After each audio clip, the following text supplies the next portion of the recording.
afternoon and welcome to this edition of the Entrepreneurship Spotlight. I am Phil Nichols and I'm joined today by my friend, Mandy Vavrinak. Got it right, didn't I? You did. Yes. Mandy is the founder and CEO of Crossroads Communications, located in Tulsa, Oklahoma. Yes, guilty as charged. I appreciate you being with us today. Thanks for having me. You bet. You bet. Mandy and I got to meet a few months back. Did some, I'm going to say work together. She was working. I was there to try to not mess something up. You were the talent. I was the talent. You were the talent. Yeah, gosh, I love when people say that. But have started developing a friendship, learning more about your story, about your company, and it's an amazing story. I absolutely love your why on why you got into entrepreneurship. I'm going to ask you to share that here in a few minutes, but just tell us a little bit about we'll start with what I love. What led you to become an entrepreneur and say, you know what, I'm going to open my own business? The simple answer is hamburgers and shoes. I love that. But the longer story is I had been working in an agency for several years and loved the work, had a baby who had special medical needs. And so we went from 2 incomes and 1 kid to 1 income, 2 kids, one of them with special needs overnight with no planning. 0 out of 10, do not recommend. Not a great way to plan your future. Don't do that. But because my daughter had medical conditions, I became an instant stay-at-home mom. Yeah. And it was a 24-hour-a-day just process to keep her alive. So about a year after she was born, her health took a significant turn for the better, an improvement. Good. And so all of a sudden I had space in between the struggle to devote brainwaves to things again. And I realized I hadn't fundamentally left the house other than doctor's appointments in a year. I hadn't bought a pair of shoes. I like shoes, Phil. I like shoes. Yeah, me too. And we hadn't had a meal out because every dollar was the medical. Yeah, right, sure. So I'm like, if I could just start my own business, get a couple clients, do some work, I will save my sanity, and I could buy hamburgers and shoes. I love that. And so that is what we did. I love that. So I never set out to be an entrepreneur. Right. It became a solution to a problem, to a challenge. And then once I started that work and got a few clients, kind of got the business rolling, it was working for myself gave me the freedom to do things the way I wanted to do, rather than how somebody else did. I think, I've been an entrepreneur for 30 years, and I think, and I've talked to literally thousands of entrepreneurs in my career, and I think that's a common theme. I think most people stumble into it. Right? I don't think you wake up and say, I'm going to go do this. I'm going to launch a business today. Right. I think it just kind of, you figure out what your passion is. In my case, I always tell people I was a terrible employee. I just wasn't good at it. And I showed up on time. I worked hard. But I have this disorder called I can't keep my mouth shut. I understand that. And if we'd be in a room and the person in charge would phrase something like, I thought it was a question. It wasn't. It was a statement. But I would answer the darn question. Right. You would say the things. That's right. And so that created interesting conversations always after meetings for me. So I figured out entrepreneurship might be for me. That was kind of my why. Be the way to go. That was my why. But no, I think what's cool is that when entrepreneurs, for whatever reason, they get into it, and then they discover through the journey of, wait a second, I love this. Yes, that's how it went. I didn't have business background. I didn't have I started that without all the tools to do a good job being an entrepreneur. So that was a fun excursion into learning things the hard way. But my daughter's 21 now. So the business is 21 and or about to be 21. So about 5 years in, we'd had a 3rd child by that point, and I was working 5 a.m. to 7 a.m. and then taking some time off to do the kid things, and then working in their nap time, and then working in the afternoon, working in the evening. My husband had quit his 2nd job that he'd had to take while I was home with the kids full time, and he was working 4 days a week, so he was off on Fridays. So I would stack all my meetings on Fridays. I left the house at 8, got back at 5, and just had meetings all day long. That's awesome. And so I told my husband, if you will quit your job, which gives us our insurance and our steady paycheck. So let's take another risk. Let's just do that, and I will, you stay home with the kids, and I will, grow the business. And he looked at me like I had lobsters coming out of my ears for a minute. Yeah. And he said, "Are you sure?" And I said, "Well, no, Yeah. but it feels like Felt we can right. do this. Yeah. I mean, the client base is there, the work is there, like I feel good about it." He said, "What about insurance?" "I don't know. We'll figure that out." "What about 6 months from now?" "I don't know. We'll figure that out." And so it took him about 6 months to arrive at the place where he said, "You know what? Let's do that." Yeah. He quit his job and he stayed home with the kids. Wow. And for about 5 years. Yeah. And I was the sole income for the family. Yeah. So for a long time, it was just me and an intern or me and my husband, because he also is a graphic designer, so he would help sometimes. And then around 2010, 11, we started beginning to grow, made the decision, this needs to be bigger than me. Right. Like otherwise you can only, that was a big realization that we were limited in scale by the amount of hours I could put into the business unless we changed things. Right. So that pivot to say it's not going to just be me was a big moment. So how many employees, independent freelancers, how many folks touch your clients? We have 12 full-time employees now, an intern, and a contractor. So 14 is the current float right there. And your client makeup, I know we were talking before we came on today, you did reach a point, and I think most entrepreneurs do, where you go, because when you first start, hey, if they'll write a check, come on in. We're all about it. And I hamburgers and shoes. And I think that is true with most startups. Obviously, you got to get revenue coming in, but there is also in the life cycle of a business that moment where you go, wait a second, there's this thing called an ideal client. There's this thing where it's my sweet spot. I enjoy working with them. Rule number one, they pay their bills, right? Which is always good. Like that part.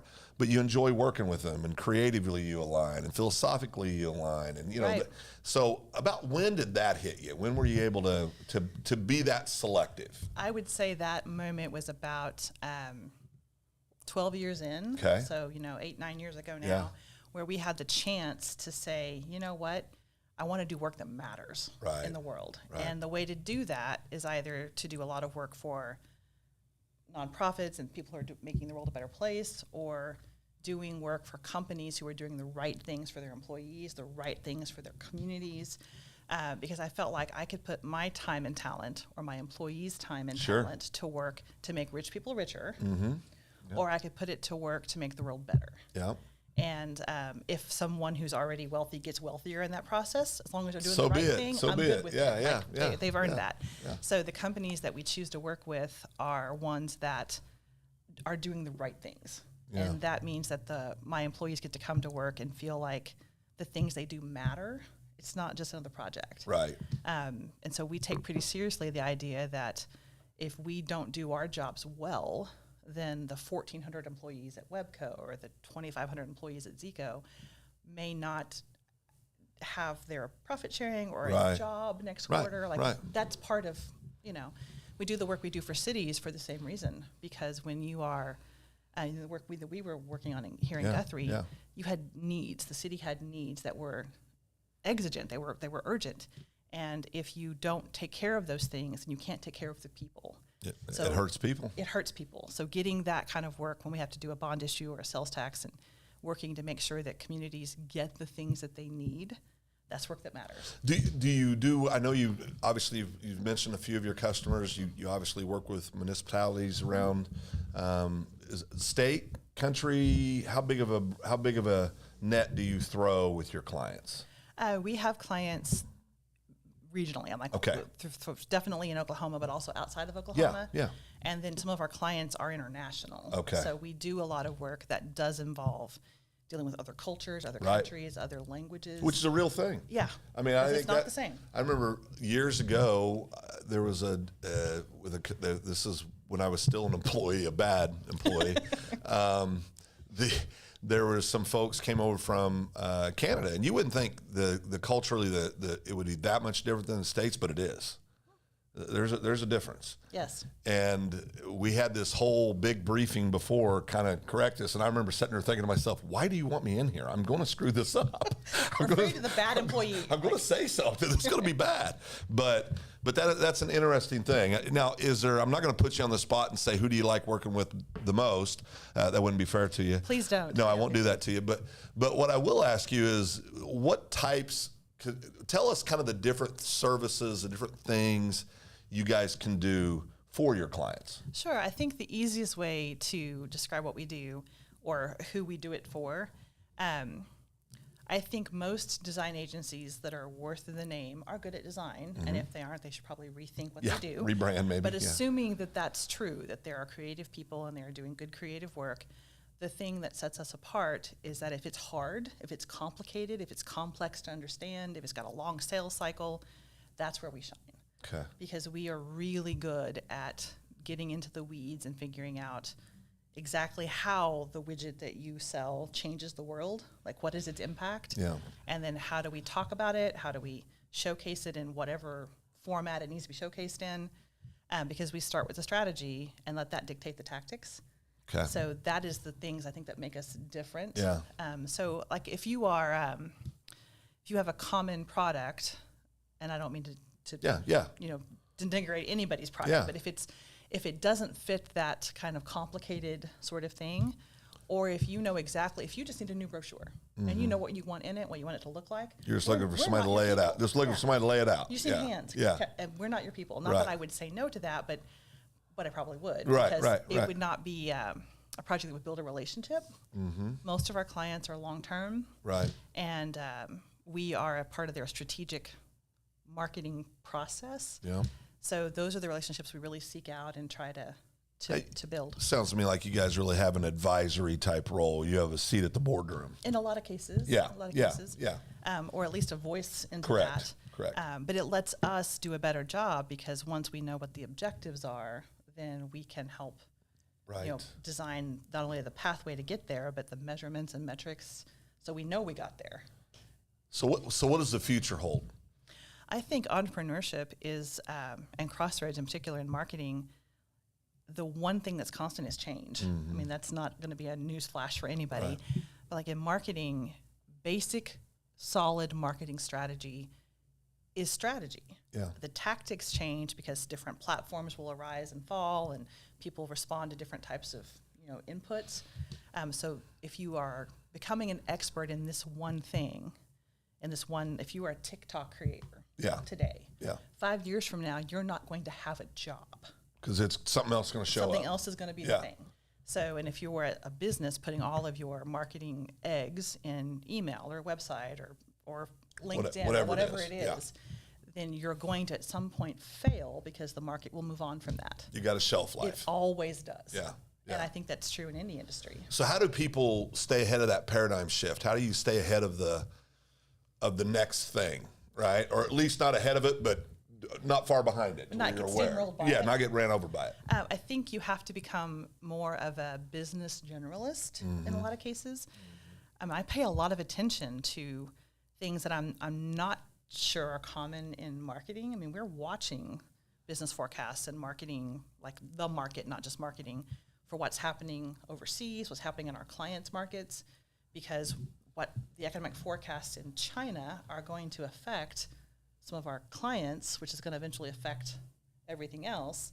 Like, you've got to stay ahead of where the world is, not just what your corner of it is. I think what's funny is, of course, I go back to MySpace. I had a MySpace page. I think we all did at some point. But then, I read somewhere this morning where Twitter really launched in like 06 or 07. Yep. So it's a baby. I mean, it's relatively a baby. For business, it's definitely a baby. But it's not even the most relevant thing anymore. I mean, it's got a different name. It's got this, Facebook was all about it. Now the whole demographic seems like that plays on Facebook is different. Obviously we talked about TikToks. Of course, there's so much controversy with TikTok, and people saying, "Well, we're going to shut it down in America," which I don't believe. Frankly, has been the best thing for TikTok. Yeah, absolutely. You can't pay for that PR. You can't pay for that PR, Instagram, all the different platforms, right? But those 4 or 5, there'll be 4 or 5 different ones 5 years from now, 10 years from now? Let me blow your mind. Okay, So be prepared. Okay. So I was asked and said yes to being the state chair for the Skills USA Graphic and Advertising Design Contest for 2024, which was in April. And so part of that is I had to prepare a project that these students, tech students, had to execute in a certain amount of time with only the resources we gave them. Okay. And it was to test their creative skill and their technical skill. So one of the challenges that we put in front of them for this contest was to create a set of social media graphics around this one particular an organization that I made up, but it was about saving coral reefs because they're in serious trouble. They are in serious. I watched a documentary about that. Coral about 6 bleaching months is ago. a real problem. Yeah. So we created an organization for that, and they had to design a logo. Then they had to design 3 social media graphics, a series, and that is what they were presented with. We gave them the size of the graphic and the idea that they should be in series but not the same. More than half of the students, what they gave me back was icons, like you would have app icons on your phone. And I was like, what is happening? Like, how did they, what? And it took me a hot minute, and my one of my employees was with me, Brittany, at the judging that day, and she said, I think, and she's younger. Yeah. She says, I think they don't think of social media as the things, like the platforms. It's just content to them. So when you say a series of social media, that's just another platform. So they designed platform app icons. Wow. Like Fish Talk rather than TikTok. Wow. And I thought, oh my gosh, you're right. Yeah. And as I thought about that, these are kids who are primarily 17, 18, 19. Yeah. But that means in 5 years when they're in the workforce, social media as we understand it will have no meaning to this whole new generation of employees and consumers.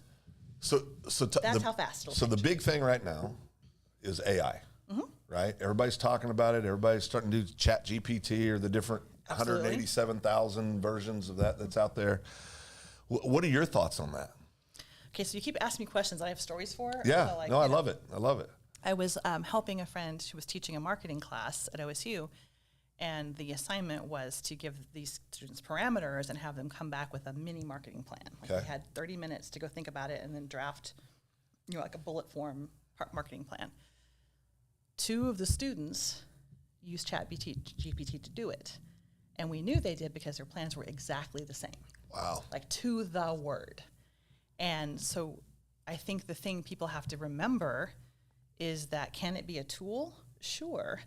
Can you let it just do everything for you? You can't unless you're confident sitting here in your little bubble in Guthrie, Oklahoma, that your prompt is so unique in the entire world that no one else could have done that. So I have very mixed emotions about AI. Same.